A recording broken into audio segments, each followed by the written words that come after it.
जय हिंद दोस्तों, मैं अंकित आपका दोस्त स्वागत करता हूं आपके अपने यूट्यूब चैनल KWA ला क्लासेस पे। कैसे हैं आप सभी? आई होप आप सब अच्छे होंगे, मस्त होंगे, ज़बरदस्त होंगे। आज हम कॉन्स्टिट्यूशन का स्टार्ट कर रहे हैं। कॉन्स्टिट्यूशन में आज हम आपको बताएंगे कि कॉन्स्टिट्यूशन जो हमारा है, भारत का इंडियन कॉन्स्टिट्यूशन जो है, इसका meaning, definition, future and classification के बारे में बताएंगे। इसके नेचर के बारे में आपको हम बताएंगे कि कैसे इसका नेचर है। तो आइए आज हम देखते हैं कि कॉन्स्टिट्यूशन कैसा है। तो जानते हैं कि हाँ, कॉन्स्टिट्यूशन आप पहले से ही आपको मतलब पता होगा कि कॉन्स्टिट्यूशन क्या है, क्योंकि आप इंडिया में रह रहे हैं तो कॉन्स्टिट्यूशन के बारे में अवश्य सुने होंगे। कॉन्स्टिट्यूशन एक डॉक्यूमेंट होता है और रिटन एंड अनरिटन फॉर्म में हो सकता है, लेकिन जो रिटन कॉन्स्टिट्यूशन होता है वो कोडिफाइड होता है, अर्थात उसमें रूल एंड रेगुलेशन लिखा होता है कि कैसे रूल्स, किस प्रकार के रूल्स या गवर्नमेंट होती है। ये भी लिखा होगा कि गवर्नमेंट, कॉन्स्टिट्यूशन में लिखा होगा कि इस देश में इतनी गवर्नमेंट होगी। अब आपके मन में प्रश्न उठ रहा होगा कि एक देश में एक से अधिक गवर्नमेंट हो सकती है? तो यस, एक देश में एक से अधिक गवर्नमेंट हो सकती है, एक भी गवर्नमेंट हो सकती है। किसी देश में एक गवर्नमेंट शासन करती है तो किसी देश में आप देखेंगे एक से अधिक गवर्नमेंट काम करती है। अगर एग्जाम्पल के तौर पे देखें तो भारत में आप ही देख लीजिए, यानी कि अपने ही देश में देखिए, तो भारत में दो प्रकार की गवर्नमेंट होती है, एक यूनियन एंड एक state. Union government and state government, यानी कि दो प्रकार की गवर्नमेंट होती है। इससे हम आपको आगे बताएंगे यूनियन गवर्नमेंट क्या होता है और स्टेट गवर्नमेंट क्या होता है। तो सबसे पहले हम आपको बेसिक बेसिक जानकारी दे रहे हैं कि भारत का कॉन्स्टिट्यूशन कैसा कॉन्स्टिट्यूशन है। तो भारत का एक कॉन्स्टिट्यूशन जो रिटन कॉन्स्टिट्यूशन है, जो कि रिटन कॉन्स्टिट्यूशन है, एंड इसके सोर्स, मतलब इसमें जो प्रोविजन दिए हुए हैं ये अनेकों प्रकार के कॉन्स्टिट्यूशन से लिया गया है। अर्थात कहने का मतलब ये है कि भारत का जो कॉन्स्टिट्यूशन है वो लेंदियस कॉन्स्टिट्यूशन है, यानी कि जब अलग अलग कॉन्स्टिट्यूशन से, मतलब अलग अलग देश के कॉन्स्टिट्यूशन से लिया गया है, यानी कि इसका मतलब है कि मतलब अनेक प्रकार की कॉन्स्टिट्यूशन हमारे भारत देश के कॉन्स्टिट्यूशन में प्रोविजन मौजूद है, अर्थात ये लेंदियस कॉन्स्टिट्यूशन है, सबसे बड़ा कॉन्स्टिट्यूशन है। विश्व का सबसे बड़ा कॉन्स्टिट्यूशन भारत का ही कॉन्स्टिट्यूशन है। अब देखिए, हम बताते हैं कॉन्स्टिट्यूशन की डेफिनेशन के बारे में। कॉन्स्टिट्यूशन की डेफिनेशन क्या होती है? तो प्रोफेसर डाइसी बताते हैं, constitution of law, constitution law include all rules which direct और indirect affect the distribution or the exercise of the sovereign power in the state। अर्थात कहने का मतलब इनका यह है, डाइसी कहते हैं कि जो कॉन्स्टिट्यूशन है इसमें इंक्लूड किया जाता है, क्या इंक्लूड किया जाता है? तो रूल्स एंड रेगुलेशन, किस लिए? सोसाइटी को गवर्न करने के लिए, सोसाइटी को प्रोटेक्ट करने के लिए, ठीक है। और जो कि डायरेक्टली और इनडायरेक्टली अफेक्ट होता है, अफेक्ट में आता है distribution, exercise of the sovereign. मतलब कहने का मतलब प्रोफेसर डाइसी का मतलब ये है, जो कॉन्स्टिट्यूशन होता है उसमें इंक्लूड किया जाता है रूल एंड रेगुलेशन को, जो डायरेक्ट एंड इनडायरेक्ट क्या हो सकता है, लोगों के ऊपर अप्लाइड होता है, अर्थात लोगों के राइट एंड रेगुलेशन को क्या करता है, प्रोटेक्ट करता है। और देखिए, सोवरेन शब्द का मतलब यहाँ पे क्या होता है? तो सोवरेन मतलब होता है सोवरेन अथॉरिटी, मतलब सोवरेन अथॉरिटी होगी, मतलब जो कॉन्स्टिट्यूशन है वो उसका सोवरेन अथॉरिटी होगा, उसमें रूल्स एंड रेगुलेशन इंक्लूड किया जाता है और लोगों के मतलब वेलफेयर के लिए कार्य करता है, यानी कि पब्लिक वेलफेयर के लिए यह कार्य करता है। देखिए, इसके बाद में आप देखेंगे क्लासिफिकेशन ऑफ इंडियन कॉन्स्टिट्यूशन। अगर क्लासिफिकेशन ऑफ कॉन्स्टिट्यूशन के बारे में जाएंगे तो अनेक प्रकार के कॉन्स्टिट्यूशन हो सकते हैं, जैसे रिटन कॉन्स्टिट्यूशन, अनरिटन कॉन्स्टिट्यूशन। लेकिन भारत में आप देखेंगे रिटन कॉन्स्टिट्यूशन है, federal constitution, unitary constitution, parliamentary form of government, यानी कि ये भी एक कॉन्स्टिट्यूशन का फॉर्म है। पार्लियामेंट्री फॉर्म ऑफ गवर्नमेंट जो है ये भी एक कॉन्स्टिट्यूशन का ही पार्ट है। रिजिड एंड फ्लेक्सिबल नेचर, मतलब जो कॉन्स्टिट्यूशन है रिजिड एंड फ्लेक्सिबल नेचर का भी हो सकता है, ठीक है। इसके बाद में आप देखेंगे रिपब्लिकेशन कॉन्स्टिट्यूशन, मतलब एक रिपब्लिकेशन हो सकता है। देखिए, सेकुलर कॉन्स्टिट्यूशन आपको देखने को मिलेगा। उसके बाद में इंडिपेंडेंट जुडिशरी की बेसिस पे भी कॉन्स्टिट्यूशन को क्या किया जाता है, क्लासिफाई किया जाता है। अब इसके बाद में अगर हम बताएं रिटन कॉन्स्टिट्यूशन क्या होता है, तो जिस देश का रिटन कॉन्स्टिट्यूशन होता है उसे कोडिफाइड कहते हैं, अर्थात उसमें रूल एंड रेगुलेशन आपको देखने को मिलेगा कि एक सिस्टमेटिक ढंग से मतलब लिख दिया गया है। वो उतना मतलब एक कॉपी या किताब की तरह, एक किताब की तरह आपको लिख दिया जाएगा और उसमें रिटन कॉन्स्टिट्यूशन मतलब एकदम रिटन फॉर्म में आपको मिलेगा कि इसमें एक गवर्नमेंट होगी, वो पब्लिक स्टेट इस पे लॉ बनाएगी, ये स्टेट लेजिस्लेचर होगा, मतलब ये सब आपको वहाँ पे एक स्थान पे लिखा हुआ मिलेगा। हो सकता है जैसे अब इंडियन कॉन्स्टिट्यूशन की बात करें तो इंडियन कॉन्स्टिट्यूशन में आर्टिकल के बेसिस पे लिखा गया है। अब अगर बात करते हैं फेडरल कॉन्स्टिट्यूशन क्या होता है, तो फेडरल कॉन्स्टिट्यूशन के कुछ इसेंशियल एलिमेंट होते हैं, उसके बारे में हम आपको बता रहे हैं कि देखिए फेडरल कॉन्स्टिट्यूशन के इसेंशियल एलिमेंट कौन कौन से हैं। अगर ये इसेंशियल एलिमेंट जो मैं लिखा हूं अगर ये है तो उस देश का मतलब कॉन्स्टिट्यूशन कैसा होगा, फेडरल होगा। नहीं तो वहां का कॉन्स्टिट्यूशन कैसा हो जाएगा, आप देखेंगे फेडरल ना होकर यूनिटरी हो जाता है। ठीक है, तो देखिए भारत का कॉन्स्टिट्यूशन क्या फेडरल है, इस पर भी मैं बात करूंगा भारत का कॉन्स्टिट्यूशन कैसा कॉन्स्टिट्यूशन है। तो सबसे पहले इसेंशियल एलिमेंट देखते हैं फेडरल के क्या होते हैं। तो डुअल फॉर्म ऑफ गवर्नमेंट, मतलब दो, मतलब मैंने बताया नहीं शुरू में कि हाँ एक से अधिक फॉर्म ऑफ गवर्नमेंट हो सकते हैं, तो दो फॉर्म ऑफ गवर्नमेंट, इसमें एक यूनियन हो सकता है एंड एक स्टेट हो सकता है। तो एक यूनियन एंड एक स्टेट आपको देखने को मिलेगा, दो प्रकार की गवर्नमेंट होंगी। और ये जो दो प्रकार की गवर्नमेंट होती हैं ये क्या होता है, ये यूनियन एंड स्टेट, यानी कि यूनियन गवर्नमेंट यूनियन लेवल पे मतलब यूनियन लिस्ट में आपको क्या देखने को मिलेगा कि ये कानून बनाएंगे, और स्टेट में देखेंगे कि स्टेट मतलब स्टेट जो गवर्नमेंट होगी वो स्टेट लेवल पे या स्टेट लिस्ट पे क्या बनाएगी, कानून बनाएंगे।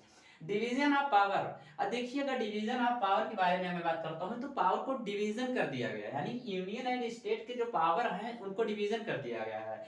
इसको आप तीन लिस्ट आपको देखने को मिलेगा, 7th शेड्यूल में आपको देखने को मिलेगा तीन लिस्ट होती है।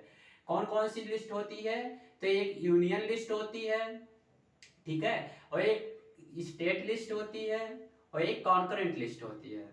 और कॉन्करेंट लिस्ट देखिए, यूनियन लिस्ट पे यूनियन गवर्नमेंट कानून बनाएगी, स्टेट पे स्टेट और कॉन्करेंट पे दोनों बनाएंगे। लेकिन देखिए अब उसके बाद में आपको देखने को मिलेगा तीसरा, आपको इसेंशियल एलिमेंट देखने को मिलेगा रिटन कॉन्स्टिट्यूशन। मैंने आपको पहले ही बताया कि रिटन कॉन्स्टिट्यूशन होना चाहिए, लेकिन फेडरल कॉन्स्टिट्यूशन होने के लिए भी रिटन कॉन्स्टिट्यूशन की आवश्यकता होती है। तो इसके लिए रिटन कॉन्स्टिट्यूशन होना चाहिए। रिटन कॉन्स्टिट्यूशन मींस होता है, आपको मैं बता दिया कि कोडिफाइड होना चाहिए, उसमें यानी कि रूल्स एंड रेगुलेशन लिखा होता है। अब उसके बाद में सुपरमेसी ऑफ कॉन्स्टिट्यूशन, देखिए नंबर एक दो गवर्नमेंट होनी चाहिए। उसके बाद में आप देखिए कि डिवीजन ऑफ पावर होना चाहिए, दो गवर्नमेंट होगी तो इसमें जाहिर सी बात है कि डिवीजन ऑफ पावर होगा। लेकिन डिवीजन ऑफ पावर किसके बेसिस पे होगा, तो एक रिटन कॉन्स्टिट्यूशन के बेसिस पे होगा। रिटन कॉन्स्टिट्यूशन के बाद में आप देखेंगे कि सुपरमेसी ऑफ कॉन्स्टिट्यूशन का होना जरूरी है। जैसे सुपरमेसी ऑफ कॉन्स्टिट्यूशन की बात करें अगर हम, तो कॉन्स्टिट्यूशन सुप्रीम होगा, उसके नीचे से भी लोग होंगे, मतलब जो ये गवर्नमेंट होगी यूनियन एंड स्टेट, वो सुपर मतलब जो कॉन्स्टिट्यूशन है उसके अंडर में जो आर्टिकल या प्रोविजन दिए होते हैं उसी के बेसिस पे क्या करेगी, कार्य करेगी। उसके बाद में आपको देखने को मिलेगा इंडिपेंडेंट जुडिशरी, मतलब जो जुडिशरी होती है, जैसे भारत की अगर हाईएस्ट जुडिशरी की बात करें तो सुप्रीम कोर्ट है। अब सुप्रीम कोर्ट के ऑर्डर को सबको मानना होगा, यानी कि यूनियन एंड स्टेट दोनों गवर्नमेंट है, बट अगर कोई जुडिशरी होती है वो अगर कोई जजमेंट दे देती है तो उसे मानना ही पड़ेगा, ना कि अगर यूनियन एंड स्टेट उसे कोई चैलेंज नहीं कर सकता है। आप हाई कोर्ट के जजमेंट को सुप्रीम कोर्ट में चैलेंज कर सकते हैं, बट अगर आप देखें सुप्रीम कोर्ट के जजमेंट को तो नहीं चैलेंज कर सकते हैं। ठीक है, इसके बारे में आपको पता चल गया। हाँ, रिजिड अमेंडमेंट होना चाहिए, मतलब जो प्रोसेस है, अगर फेडरल कॉन्स्टिट्यूशन की बात करें तो फेडरल कॉन्स्टिट्यूशन में रिजिड अमेंडमेंट होना चाहिए, अर्थात उसमें क्या है, फ्लेक्सिबल अमेंडमेंट नहीं होना चाहिए, रिजिड प्रोसेस होना चाहिए, यानी कि 2/3 प्रोसेस होना चाहिए। 2/3 मतलब मेजोरिटी के साथ आप क्या करेंगे वहां पे, जब 2/3 मेजोरिटी होगी तभी आप कॉन्स्टिट्यूशन में क्या कर पाएंगे, अमेंडमेंट कर पाएंगे। अगर 2/3 आदमी है तो आप कॉन्स्टिट्यूशन में क्या कर सकते हैं, अमेंडमेंट कर सकते हैं। अब देखिए इसके बारे में मैं आपको बताऊं तो यूनिटरी कॉन्स्टिट्यूशन के बारे में आप बात करते हैं, तो यूनिटरी कॉन्स्टिट्यूशन में आपको देखने को मिलेगा सिंगल सिटीजनशिप होनी चाहिए, मतलब आप एक देश की सिटीजनशिप हो सकते हैं। अब देखिए भारत में सिंगल सिटीजनशिप है, लेकिन भारत में दो सिटीजनशिप हो सकती थी, लेकिन एक ही सिटीजनशिप है, जिससे एक स्टेट एंड एक यूनियन, स्टेट एंड यूनियन के बेसिस पे अगर देखा है तो दो मतलब सिटीजनशिप हो सकती थी, बट एक ही सिटीजनशिप है, यानी कि भारत में एक देखिए सिंगल सिटीजनशिप है। सिंगल गवर्नमेंट देखना चाहिए, देखो इसमें सिंगल गवर्नमेंट होनी चाहिए, इसमें डबल फॉर्म ऑफ गवर्नमेंट, यहाँ पे सिंगल गवर्नमेंट, मतलब पावर जो है एक गवर्नमेंट के पास सेंट्रलाइज हो जाएगा, वही कानून को बनाएगा, वही कानून को इम्प्लीमेंट करेगा, वही कानून को लागू करेगा। ठीक है। इसके बाद में आप देखेंगे सुपरमेसी ऑफ पार्लियामेंट, मतलब पार्लियामेंट ही क्या बनाएगी, कानून बनाएगी, पार्लियामेंट ही कानून को पास करेगी और पार्लियामेंट लोगों के ऊपर इम्प्लीमेंट करेगी। देखिए इसके बाद में फ्लेक्सिबल अमेंडमेंट होना चाहिए प्रोसेस, मतलब इसमें जब चाहे तब अमेंडमेंट कर सकते हैं और जब चाहे तब नहीं कर सकते हैं। ठीक है, मतलब जब चाहे तब अमेंडमेंट कर सकते हैं, पार्लियामेंट अगर जब चाहे तब अमेंडमेंट कर सकता है, बट इसमें नहीं है, इसमें 2/3 मेजोरिटी की आवश्यकता होती है। इसके बाद में एब्सेंस ऑफ इंडिपेंडेंस जुडिशरी, मतलब इसमें जुडिशरी जो है इंडिपेंडेंस होती है उसमें भी, बट इसमें एब्सेंस होता है, मतलब पार्लियामेंट पर क्या होता है, पार्लियामेंट से इसको कंसेंट लेना पड़ता है। और जब पार्लियामेंट कहेगी कि हाँ इसमें आप क्या करना है, आप मतलब इस पे ये जजमेंट देना है, तो दे सकती है। मतलब देखिए अगर भारत की बात करें तो भारत में मैं बताया कि सुप्रीम कोर्ट के जो जजमेंट है उसे चैलेंज नहीं किया जा सकता है, बट यूनिटरी कॉन्स्टिट्यूशन में मतलब जो इंडिपेंडेंट जुडिशरी उसमें भी है, लेकिन उसको चैलेंज किया जा सकता है, पार्लियामेंट चैलेंज कर सकता है। लेकिन यहाँ पे यूनियन एंड स्टेट के कोई भी गवर्नमेंट कुछ चैलेंज नहीं कर सकते हैं, इसे कहते हैं। अब देखिए भारत का कॉन्स्टिट्यूशन कैसा है, तो यहाँ पे मतलब दो फॉर्म ऑफ गवर्नमेंट आपको देखने को मिलेगा और डिवीजन ऑफ पावर भी देखने को मिलेगा। इसके बाद में रिटन कॉन्स्टिट्यूशन भारत का है, भारत का कॉन्स्टिट्यूशन कैसा है, रिटन कॉन्स्टिट्यूशन है, और सुपरमेसी ऑफ कॉन्स्टिट्यूशन यानी कि सुपरमेसी भी कॉन्स्टिट्यूशन है भारत का। और देखेंगे अब independent judiciary and rigid amendment process, यानी कि पूरा ये मिलता है। तो भारत का कॉन्स्टिट्यूशन कैसा है, आप देखेंगे भारत का कॉन्स्टिट्यूशन एक फ्लेक्सिबल है, बट इसमें कुछ एक्सेप्शन की बात की जाती है। अगर देखें तो एक आपको और देखने को मिलेगा, इसमें डुअल सिटीजनशिप की बात की गई है, इसमें किसी सिटीजन की बात की गई है तो डुअल सिटीजनशिप की बात की गई है। लेकिन भारत में डुअल सिटीजनशिप नहीं है, भारत में डुअल सिटीजनशिप नहीं है, इसलिए इसमें मतलब ये इतना प्रोसेस फॉलो करता है। इसमें देखेंगे तो सिंगल सिटीजनशिप यूनिटरी में आ जाता है, भारत में यूनिट मतलब सिंगल सिटीजनशिप है। सिंगल गवर्नमेंट की बात करते हैं तो ये नहीं है, सुपरमेसी या पार्लियामेंट नहीं है। आपको कॉन्स्टिट्यूशन इसमें रिटन एंड अनरिटन हो सकता है, तो भारत का कॉन्स्टिट्यूशन रिटन है। फ्लेक्सिबल एंड अमेंडमेंट प्रोसेस, यानी कि इसमें फ्लेक्सिबल भी आता है। भारत के कुछ ऐसे प्रोविजन है जिसमें मतलब पार्लियामेंट चाहे तो क्या कर सकती है, अमेंडमेंट कर सकती है। जैसे किसी अगर आर्टिकल आपको 1 2 3 4 के बारे में पढ़े बताया जाए, तो जैसे किसी भी किस आर्टिकल अगर आप 2 में देखेंगे तो पार्लियामेंट जो चाहे तो न्यू स्टेट को क्या कर सकती है, स्टेब्लिश कर सकती है, किसी स्टेट के पार्ट को काट के या किसी स्टेट के पार्ट में जोड़ के, तो ये क्या कर सकती है उसमें ऐड करके ये फिर अलग अलग करके एक स्टेट को क्या कर सकती है, बना सकती है। यानी कि ये फ्लेक्सिबल का उदाहरण हो गया, यानी कि फ्लेक्सिबल का एग्जाम्पल हो गया। अगर रिजिड का एग्जाम्पल देखें तो फंडामेंटल राइट्स हो गया, फंडामेंटल राइट्स को आसानी से नहीं क्या किया जा सकता है, अमेंडमेंट किया जा सकता है, उसमें 2/3 मेजोरिटी की आवश्यकता होती है। तब अब हम बात करें कि भारत का कॉन्स्टिट्यूशन कैसा है, तो भारत का कॉन्स्टिट्यूशन क्वासी फेडरल कॉन्स्टिट्यूशन है। लेकिन डॉक्टर भीमराव अंबेडकर साहब क्या कहते हैं इनके बारे में, देखिए कॉन्स्टिट्यूशन के बारे में अगर आप देखें डॉक्टर भीमराव अंबेडकर क्या कहते हैं, तो कहते हैं the constitution of India is federal in form but unitary in spirit, मतलब भारत का जो कॉन्स्टिट्यूशन है फेडरल फॉर्म है, लेकिन उसके जो स्पिरिट हैं वो कैसे हैं, यूनिटरी हैं, मतलब यूनिटरी हैं। ठीक है, अब सॉरी दोस्त खांसी आ रहा है। अब देखिए यहाँ पे हम बता दिए रिजिड क्या होता है। रिजिड मतलब हो गया कि जिसमें अमेंडमेंट प्रोसेस, जिसमें आप देखेंगे अमेंडमेंट प्रोसेस जो है आसानी से नहीं किया जा सके, यानी कि ये जिसमें 2/3 मेजोरिटी की आवश्यकता होती है, उसे हम कहते हैं क्या कहते हैं, रिजिड प्रोसेस कहते हैं। और अगर फेडरल फ्लेक्सिबल की बात करें तो इसमें कोई मेजोरिटी की आवश्यकता नहीं होती है, मतलब होती नहीं है, लेकिन कुछ ऐसे हैं भारत का इसमें जैसे फंडामेंटल राइट्स हो जाता है। आप ये पार्ट देख लेता हूँ, ये पार्ट 3 है आपके। और आर्टिकल की बात करें तो 12 से 35 तक आपको देखने को मिलता है फंडामेंटल राइट्स। ठीक है, अब मेजोरिटी में अगर देखें ये मतलब फ्लेक्सिबल में कौन सा कॉन्स्टिट्यूशन में है, तो आप देखेंगे कि न्यू स्टेट का इस्टेब्लिशमेंट करना एक क्या है, एग्जाम्पल है फ्लेक्सिबल कॉन्स्टिट्यूशन का। ठीक है, अब रिपब्लिकेशन ऑफ कॉन्स्टिट्यूशन, भारत एक रिपब्लिक देश है, आपको पता है कि भारत एक रिपब्लिक देश है। यहाँ पे अगर मैं बात करूँ भारत रिपब्लिक कैसे है, तो आप देखते हैं कि भारत कैसे रिपब्लिक देश है, तो मैं बताता हूँ 1 मिनट। मतलब भारत में इंडिपेंडेंस मतलब ये है 26 जनवरी 1950 में क्या हुआ, भारत इंडिपेंडेंस हुआ, इसलिए भारत रिपब्लिक देश है। अब देखिए सेकुलर कॉन्स्टिट्यूशन की बात करें तो सेकुलर कॉन्स्टिट्यूशन में हमारा कुछ और बताना चाहता था, इसलिए मुझे ढूंढ रहा था वो मिल नहीं रहा है। ओ क्या है, हाँ देखिए, हाँ देखिए अब मैं बताता हूँ। भारत का 26 नवंबर 1950 में क्या हुआ, भारत का जो कॉन्स्टिट्यूशन है वो इन्फोर्समेंट हुआ। और उसके बाद में इसमें देखेंगे ये तो आपको देखने को मिलेगा 395 आर्टिकल थे। मतलब जब भारत का कॉन्स्टिट्यूशन आया तो 395 आर्टिकल थी, इसे मैं कहीं पे लिखे दे रहा हूँ, अगर आपको दिखेगा तो, क्योंकि इसका ही ख़त्म है। एक मिनट, मैं दूसरा इसके से इस्तेमाल कर लेता हूँ भाई। भारत में कितने आर्टिकल कितने हैं तो आपको आर्टिकल बता दूं मैं, 395 आर्टिकल थे।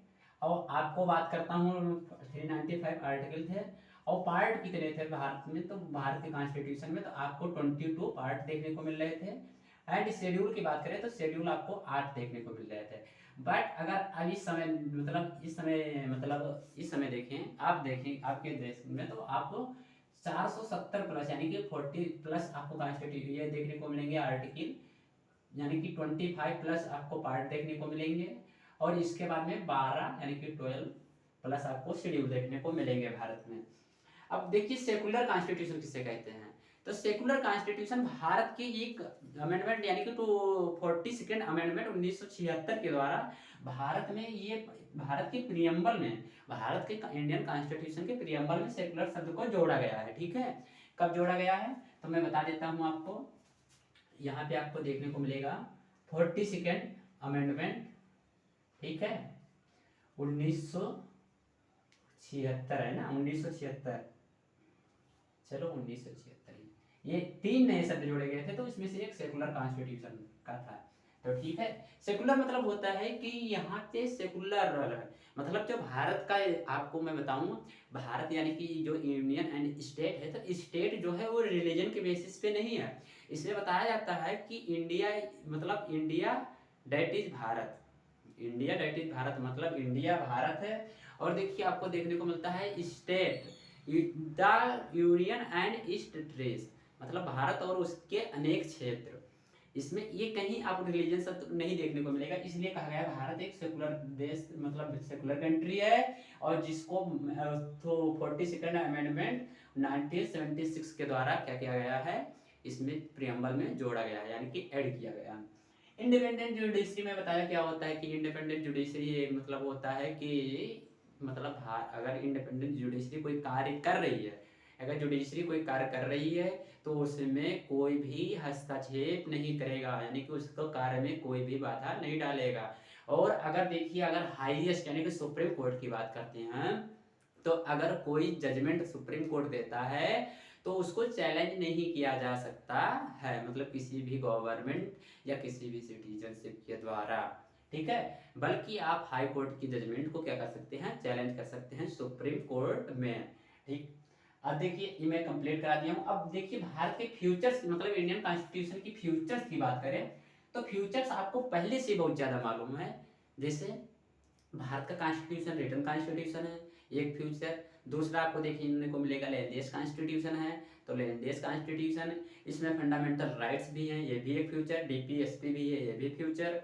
अब इसके बाद में आपको देखने को मिलेगा टू फॉर्म ऑफ गवर्नमेंट, तो टू फॉर्म ऑफ गवर्नमेंट में भी एक ये भी फ्यूचर्स ही है इंडियन कॉन्स्टिट्यूशन की, कि हाँ भारत की कॉन्स्टिट्यूशन में क्या है कि 2 फॉर्म ऑफ गवर्नमेंट की भी बात की गई है। इसके बाद में आप बता सकते हैं कि इसमें मतलब सिंगल सिटीजनशिप हो गया, इसमें आप बता सकते हैं कि इमरजेंसी के समय मतलब फंडामेंटल कुछ राइट्स होते हैं इसको हनन किया जा सकता है, मतलब उसको नहीं इम्प्लीमेंट किया जाता है।